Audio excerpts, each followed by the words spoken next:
जैसे जैसे कांग्रेस की भारत जोड़ो न्याय यात्रा आगे बढ़ रही है, वैसे वैसे उसके साथी दल उससे झटके पे झटका दे रहे हैं। अब ममता बनर्जी ने बंगाल में अकेले चुनाव लड़ने का ऐलान कर दिया, जिसे इंडिया गठबंधन के लिए बहुत बड़ा झटका माना जा रहा है। पश्चिम बंगाल की मुख्यमंत्री ममता बनर्जी ने सीट समझौता नहीं होने के लिए कांग्रेस को जिम्मेदार ठहराया और अपने बयान के साथ इंडिया गठबंधन की दरार को जगजाहिर कर दिया। বাংলায় আমরা একা লড়বো, তার কারণ আমরা জোট চেয়েছিলাম, কংগ্রেস করেনি। সিপিএম কংগ্রেসের জোট হয়েছে বিজেপিকে সাহায্য করবার জন্য। लेकिन कांग्रेस के नेता इसके बाद भी इंडिया गठबंधन की फूट पर पर्दा डालते दिखे। हमारे नेताओं के बीच में बात होगी और मुझे पूरा विश्वास है कि कुछ ही दिनों में एक संयुक्त फॉर्मूला निकाला जाएगा। वहीं बीजेपी ने इंडिया गठबंधन की हालत पर तंज कसते हुए कहा कि इनके पास न दिशा है न दशा है। यह ठगबंधन आगे चलने वाला नहीं है, यह बिल्कुल स्पष्ट है। इंडिया गठबंधन की ताजा तकरार का अंदेशा उस वक्त ही हो गया था जब ममता बनर्जी ने कांग्रेस की न्याय यात्रा से ये कहकर किनारा कर लिया था कि उन्हें इसकी जानकारी ही नहीं दी गई।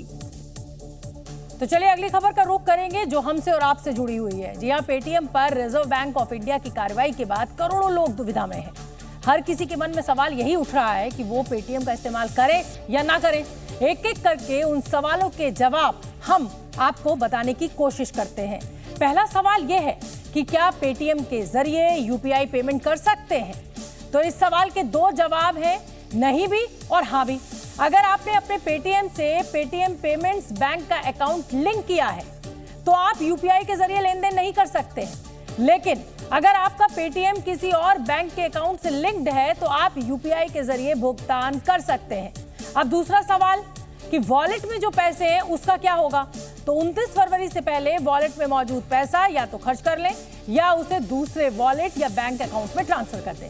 हालांकि 29 फरवरी के बाद वॉलेट में रखे पैसों का इस्तेमाल बिजली और टेलीफोन के बिल चुकाने में आप कर सकते हैं। अब तीसरा सवाल यह कि क्या दुकानदार पेटीएम के जरिए पेमेंट रिसीव कर पाएंगे? तो हम आपको बता दें कि जो दुकानदार पेटीएम के जरिए भुगतान की रकम पेटीएम पेमेंट्स बैंक में रिसीव करते हैं वो 29 फरवरी के बाद से पैसा रिसीव नहीं कर पाएंगे। अब चौथा सवाल, फूड और फ्यूल से जुड़े सब वॉलेट्स का क्या होगा? तो सब वॉलेट में जो कैश है उसका इस्तेमाल कर सकते हैं, लेकिन अब उसमें नया फंड आप नहीं जोड़ पाएंगे। सवाल यह कि पेटीएम फास्टैग का क्या होगा? तो पेटीएम फास्टैग की बजाय दूसरी कंपनियों का फास्टैग लेना होगा और मौजूदा पेटीएम फास्टैग को डीएक्टिवेट करना होगा। पेटीएम पेमेंट्स बैंक अकाउंट का क्या होगा?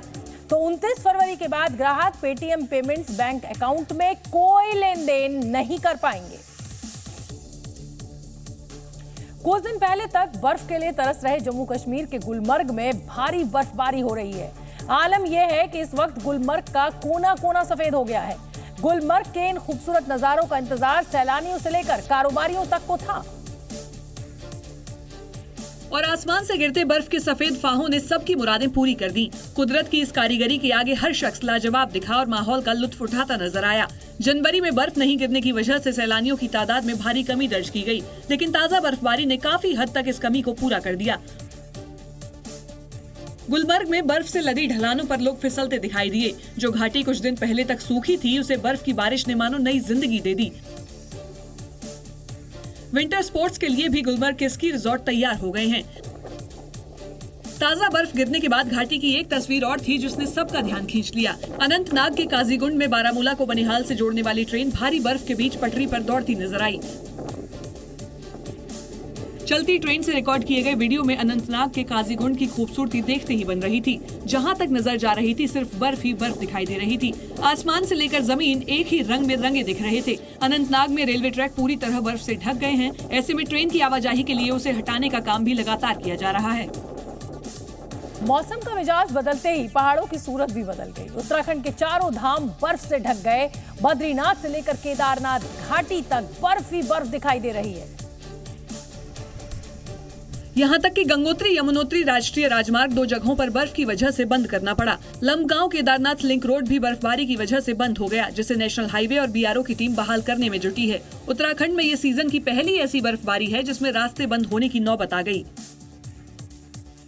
बद्रीनाथ केदारनाथ धाम बर्फ से ढके दिखाई दिए तो वहीं गंगोत्री यमुनोत्री में भी मंदिर के शिखर सफेद हो गए। चमोली जिले में भी बर्फ ने पेड़, पहाड़, घर, मकान सब अपनी गिरफ्त में ले लिए हैं। पहाड़ों की फसल और बागान के लिए ये एक अच्छा संकेत है। बीती रात बागेश्वर में भी खूब बर्फ गिरी, जिसके बाद तापमान में तेजी से गिरावट दर्ज की गई। पहाड़ों की रानी कहे जाने वाले शहर मसूरी में भी मौसम की पहली बर्फबारी हुई। साथ ही धनौल्टी में भी बर्फ ने दस्तक दी।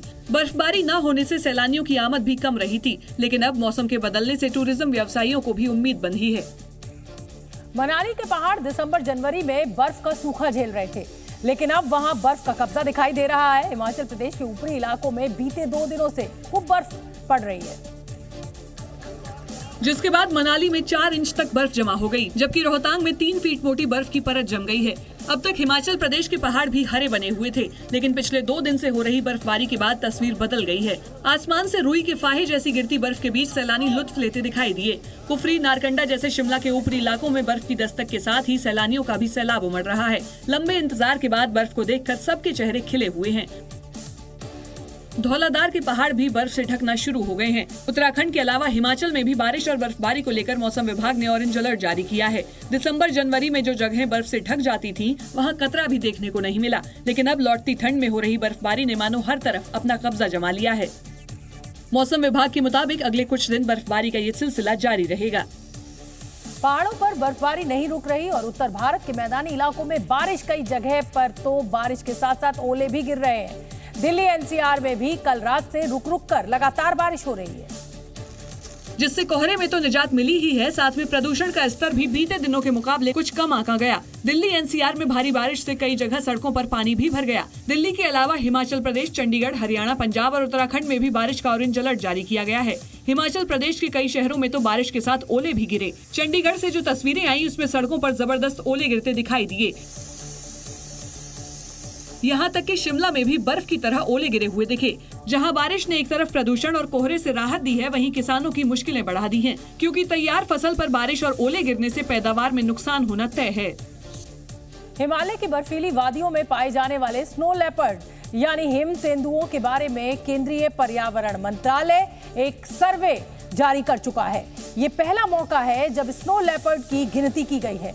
देहरादून स्थित भारतीय वन्य जीव संस्थान के सर्वे के मुताबिक भारत में इस वक्त 718 स्नो लेपर्ड्स हैं। इनमें सबसे ज्यादा 477 स्नो लेपर्ड अकेले लद्दाख के पहाड़ी इलाकों में हैं। सर्वे के दौरान उत्तराखंड में 124 और हिमाचल प्रदेश में 51 स्नो लेपर्ड्स देखे गए। अरुणाचल प्रदेश में 36, सिक्किम में 21 और जम्मू कश्मीर में 9 हिम तेंदुए मौजूद हैं। देश में स्नो लेपर्ड की संख्या जानने के लिए हिमालयन रेंज में लगभग 1.25 लाख किलोमीटर एरिया का सर्वे किया गया। Wild life institute of India का यह सर्वे 2019 से 2023 तक 4 साल चला। इस सर्वे में वन विभाग, रिसर्चर्स, वॉलंटियर्स और वाइल्ड लाइफ के लिए काम करने वाले संगठनों की मदद दी गई।